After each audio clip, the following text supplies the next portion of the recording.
Week-end difficile pour le centre de formation de l'OGC Nice et vous allez le voir sur ces images, le scénario a notamment été cruel pour la réserve du gym.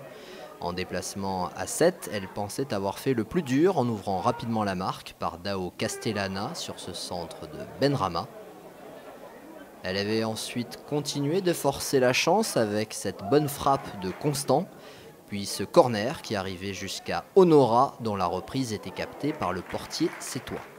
Peu de temps après, Cardinal lui rendait la pareille en s'interposant au terme d'une action bien construite par les Héroltais. Mais finalement, l'image de cette première période, c'était ce tacle dangereux sur Boscagli. Le jeune Aiglon souffre d'une entorse de la cheville. 1-0 pour le gym à la pause et une équipe niçoise toujours en verve au retour des vestiaires. Benrama s'offrait même un festival et se libérait de l'étau pour inscrire le deuxième but.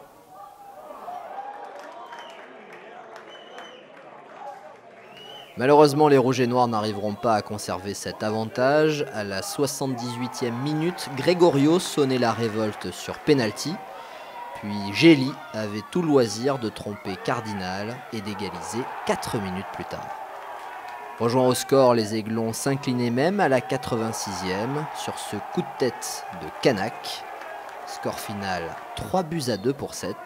Un scénario très dur pour le gym et pour son entraîneur, Régis Benardo. On a souffert en deuxième mi-temps parce qu'ils ont investi beaucoup plus de joueurs offensivement et la grosse déception que j'ai, c'est qu'on n'a pas réussi à tuer le match. On a eu l'opportunité de mettre le troisième et je pense qu'il y avait plus de match. Donc forcément hyper déçu par le résultat.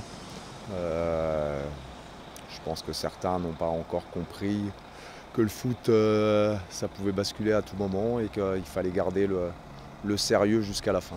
On a malgré tout vu de bonnes choses, vous l'avez dit, beaucoup d'occasions, malgré le score, il y a du positif à retirer dans ce match. Oui, parce que les circonstances de jeu ont fait qu'on a mené assez rapidement, on a fait une très bonne entame de match. Et puis je me doutais que si on passait notre temps à défendre, on serait en grosse difficulté. Donc j'ai demandé aux gars d'essayer de jouer au maximum pour inverser le rapport de force et faire en sorte que l'équipe adverse court. Mais on a été costaud pendant très longtemps et puis il y a ce penalty qui arrive qui fait un peu basculer le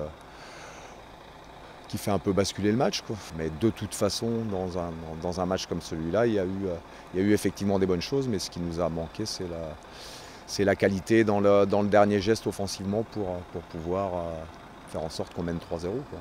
Les 19 ans évoluaient quant à eux à domicile face à l'AS Cannes et pour la première fois de la saison à la maison, les hommes de Thierry Malaspina ont connu la défaite dimanche. Sur ce débordement de Creuse, Shaquille Barnouel, tout seul devant le but, mettait les Cannois sur de bons rails. Juste avant le repos, nouvelle action des visiteurs et cette fois il fallait un sauvetage du capitaine Lorenzo Vinci pour éviter le but du chaos. Pas pour longtemps malheureusement, dès la reprise, à la 49e minute, Barnouel, encore lui, hérité de cette mauvaise relance. Cela ne pardonne pas et Mandrea ne pouvait que constater les dégâts. Malgré tout, les Aiglons ne baissaient pas les bras, ils cherchaient à revenir au score, avec tout d'abord cette bonne frappe de Leroux, et ensuite cette action de Bertrand Fourier, mais le gardien s'interposait. Et finalement, à la suite de cette action bien ébauchée, côté droit, Cédric Sino, qui a porté plus jeune le maillot du gym, finissait le travail au second poteau. Succès 3-0 de l'AS Cannes. On termine avec les tableaux de ce week-end, avec le nul ramené par les U17 en déplacement à Nîmes, et la victoire tout au mental des féminines contre Cannes-la-Boca. Succès aussi pour les U15 DHR à Manosque. Le week-end prochain, pas de match pour la réserve ni pour les U19. Les U17 accueillent Rodez dimanche à 11 h. Les autres formations du gym seront toutes en déplacement.